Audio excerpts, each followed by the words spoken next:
Bom, eu percebi que nós tivemos aí um problema na conexão, a internet não colaborou muito com a gente hoje, mas eu deixei o vídeo continuar, porque pelo menos eu estava percebendo, pelo menos aqui pelo meu celular que eu estava acompanhando, eu estava lendo os slides, né?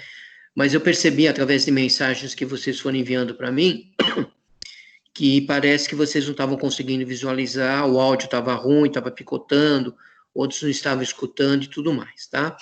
Mas não se preocupe que esse vídeo ele vai estar disponibilizado lá na seção 4.3 para vocês assistirem, tá? Ele é um vídeo curto, né? Ele tem 30 minutos, um pouquinho mais de 30 minutos.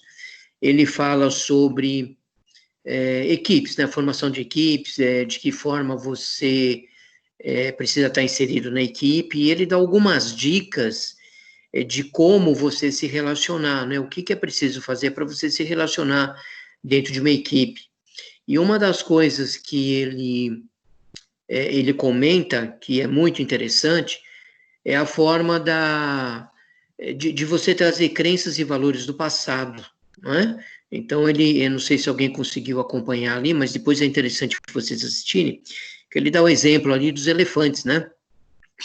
Muitas vezes, se você for num circo, né, e prestar atenção de que forma o elefante ele está preso, você pode reparar que ele está preso ali, às vezes com uma corda ou também com uma corrente, mas se você perceber onde essa corrente está presa, você vai ver que, pelo tamanho dele, se ele fizer um pouco de força, ele vai conseguir arrebentar aquela corrente, ele vai conseguir arrebentar onde ele vai estar amarrado. E por que ele não faz isso? Ele não faz isso porque quando ele era pequeno, né, ele foi amarrado e por várias vezes ele tentou se soltar e se machucou. Então ele cresceu com aquela ideia de que eu não consigo mais me desvencilhar porque eu estou amarrado, então não vou tentar mais, né? Então muitas vezes quando nós somos crianças, né, nós somos jovens, algumas coisas nós tentamos fazer e nós somos impedidos de fazer essas coisas. Então, quando a gente chega na fase adulta ou numa fase de mais liberdade, em que a gente se depara em tentar fazer alguma coisa, a gente percebe que nós nos lembramos daquela condição anterior, de que eu era pequeno e eu não consegui fazer determinada coisa, né? Então, agora eu também não sou mais capaz de fazer essa coisa, né? Então, é isso que muitas vezes atrapalha o desenvolvimento dentro de uma equipe, de você fazer alguma coisa, de você ser uma pessoa mais impetuosa, de você ser uma pessoa mais atirada, de você ser uma pessoa capaz de fazer as coisas, tá? Então, por isso que é importante você ter um conhecimento interpessoal e também intrapessoal, né? Interpessoal é você se conhecer e intrapessoal é você conhecer o outro, se relacionar com o outro e tudo mais. Então, isso é um grande passo dentro do trabalho em equipe. Tá? Ele é um vídeo que foi direcionado, né, para as Forças Armadas, para o Exército. Né? Depois, quando vocês tiverem um pouco mais de tempo para ver, você vai ver que é uma aula que, embora fale de trabalho em equipe, ele é direcionado para as Forças Armadas. Tá? Então, eu achei interessante colocar esse vídeo, porque ela comenta sobre para que eu preciso trabalhar em equipe se eu estou numa guerra. E numa guerra eu não vou... Numa guerra eu não vou perguntar se eu preciso me comunicar com o outro, se você se comunica comigo, se nós estamos se relacionando ou não, se eu tenho relacionamento ou não. Eu sei que eu preciso ir, eu preciso resolver, eu preciso ir para a batalha. Né? Então, eu quis colocar esse vídeo porque eu quis fazer um parâmetro com o nosso dia a dia, né? Principalmente com a situação que a gente está vivendo. É uma batalha, todo dia é uma batalha, é uma situação nova, é uma situação diferente, a gente pode perceber isso no nosso dia a dia, as coisas estão acontecendo, mas elas estão acontecendo de forma diferente a cada dia, né? E a tendência realmente é essa, né? Até chegar no final, que a gente vai ter uma situação aí totalmente nova, totalmente inusitada. Então, a gente precisa reaprender a trabalhar, a gente precisa reaprender a conviver com as pessoas, a ter relacionamentos, né? Eu acho que tudo isso trouxe assim, uma capacidade de resiliência muito grande para cada um de nós, além de uma capacidade de trabalhar de uma forma diferente, né? Nós estamos trabalhando sem ver a pessoa, sem tocar a pessoa, sem ter um relacionamento mais pessoal com a pessoa, pessoal, né? Aí é redundância, né? Então, é uma forma da gente estar se reaprendendo a trabalhar, tá? Então, eu acho interessante, daqui a pouco eu estou disponibilizando esse vídeo lá, eu acho interessante vocês, de novo, assistirem esse vídeo, né? Verem as condições, os elementos que ela coloca para você trabalhar em equipe, vai ser muito útil para vocês, né? Alguns já estão nos deixando, né? Outros ainda têm um certo tempo conosco, então isso vai ser muito interessante aí para vocês que já estão engajados ou vão se engajar num trabalho diferente, num trabalho em equipe, ok? Eu deixo aberto agora para vocês, caso vocês tenham alguma dúvida. Eu sei que foi dificultoso assistir o vídeo, né? Agradeço pela compreensão aí de cada um de vocês e pela colaboração, inclusive me mandando aí as imagens do que estava acontecendo. Isso é ótimo, a participação de vocês tem que ser desta forma mesmo, tá? Nunca se cale diante do que esteja acontecendo, procure sempre falar, sempre colocar, né? Ela coloca isso no vídeo também, né? Muitas vezes, dentro de uma equipe, nós temos essas atitudes, né? Eu não falo o que te incomoda e você não fala o que você me incomoda, né? Então, a gente vai levando do jeito que está e vai navegando desse jeito, mas uma hora lá na frente, isso acaba explodindo, né? E nem sempre, quando explode de uma forma assim, tranquila e sossegada, né? Acaba gerando um tremendo de um conflito. É claro que em tudo isso, nós precisamos ter aquelas duas partes, né?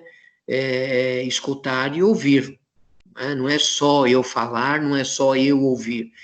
Precisa haver aí uma contrapartida, né? Precisa ter aí um relacionamento, tá? Precisa haver aí uma comunicação. Isso é muito importante, tá? A divergência, ela sempre vai existir, a diferença, ela sempre vai existir.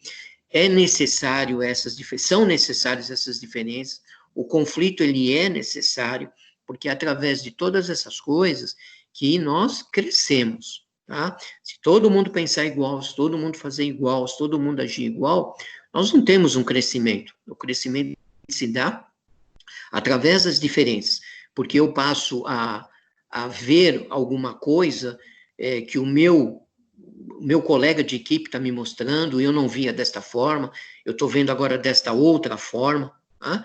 Isso é importante quando alguém te coloca alguma coisa, você parar e tentar analisar o que a pessoa está te colocando, né? Às vezes eu tenho uma ideia pronta, né? Eu já tenho uma receita pronta de alguma coisa que está sendo colocada, tá? Esse é o meu pensamento. E eu não permito que o meu colega do lado, ele coloque o jeito que ele está vendo aquilo. E eu também não tenho essa empatia de me colocar no lugar da pessoa e ver com aquela ótica. Eu sempre vou passar a ver com esta ótica, com esta ótica, com esta ótica.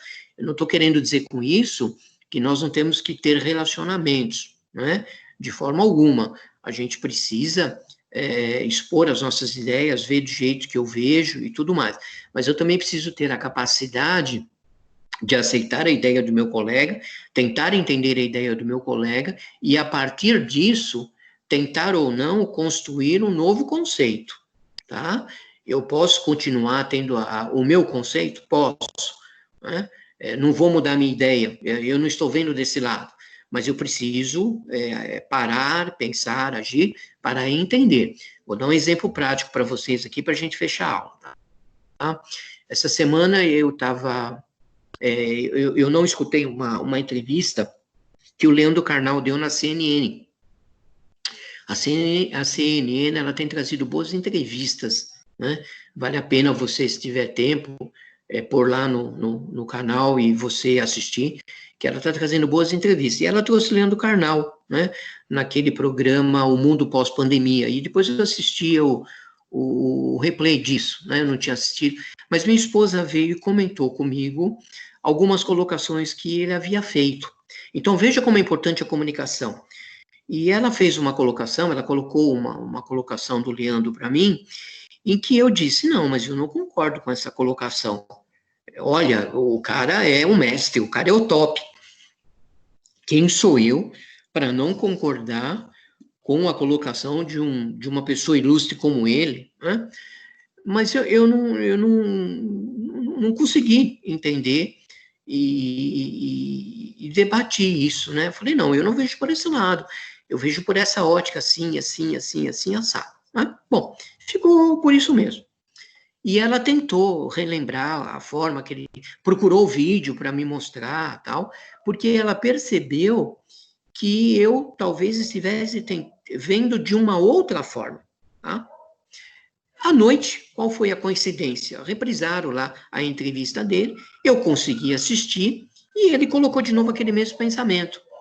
E eu voltei de novo a ela e disse a mesma coisa. Olha, eu continuo não concordando, porque ele falou assim, assim, assado, e eu não acho que ele fez isso. Inclusive, eu acho que ele pegou pesado nessa colocação, porque ele menosprezou as pessoas assim, assim, assado, e etc e tal. Bom, ficou assim, né? Aí, estava na hora de deitar, eu fui tomar banho, tal, aquela coisa toda, e no banho, eu comecei a refletir sobre o que ele havia falado e a forma que eu havia entendido, né?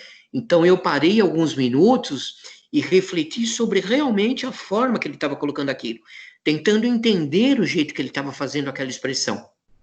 E aquilo clareou. Veja, eu precisei de um tempo, eu precisei mastigar, eu precisei conversar, eu precisei trocar ideias. E quando eu parei e me coloquei no lugar dele, coloquei na expressão que ele falou, do jeito que ele falou, eu entendi a colocação. Então, o que tinha acontecido ali? Havia truncado a comunicação, eu já estava indo com uma crença colocada, né? Com um pré-julgamento colocado, formado, e meio que eu barrei aquilo que ele estava colocando. Então, quando eu abri a guarda, digamos assim, né? E entendi realmente o que ele tinha colocado, aquilo realmente clareou. E eu passei a entender de uma forma muito mais clara a forma que ele estava colocando aquilo. E aí eu concordei realmente com a colocação dele, né? Ele não falou aquilo de uma forma pejorativa, mas ele colocou, por exemplo, né, o que ele estava colocando, é que as pessoas têm sucesso na vida, não importa se você estudou ou não estudou, mas se você tiver força de vontade, você consegue atingir um determinado grau, você consegue ter sucesso. Então, eu tinha entendido que ele tinha colocado assim, levantar cedo, né, você consegue ter sucesso. Então, tinha faltado alguma coisa dentro da colocação. Não basta só você levantar cedo todos os dias, trabalhar, se esgotar, trabalhar 20 horas por dia. Se você não tiver força de vontade, se você não tiver um norte, se você não tiver uma luz no final do túnel, se você realmente não for atrás, não basta só você levantar cedo. Você realmente precisa querer aquilo, entendeu? Então, eu trabalho 20 horas por dia e não tenho sucesso na vida. Não tem porque você não teve força de vontade de fazer alguma coisa. Não basta só trabalhar as 20 horas por dia. Você precisa ter um sonho, você precisa querer atingir alguma coisa, né? Você precisa ter um horizonte, você precisa ter uma visão daquilo que você quer, tá? Então, tudo que ela coloca aí no slide, basicamente também é tudo isso. Para você atingir as coisas, você também precisa ter força de vontade para atingir um determinado objetivo, tá? Então, era isso que eu queria colocar para vocês hoje, para a gente fechar aí a nossa aula, fechar o nosso semestre, tá? Desejando a vocês aí que vocês tenham realmente muito sucesso na vida daqui para frente, tá? Para aqueles que estão nos deixando, né? Que realmente daqui para frente seja um novo desafio, que vocês possam aí realmente conquistar aí tudo aquilo que vocês têm em mente e que vocês não se esqueçam da gente, porque afinal de contas, vocês vão, mas a gente vai ficar por aqui.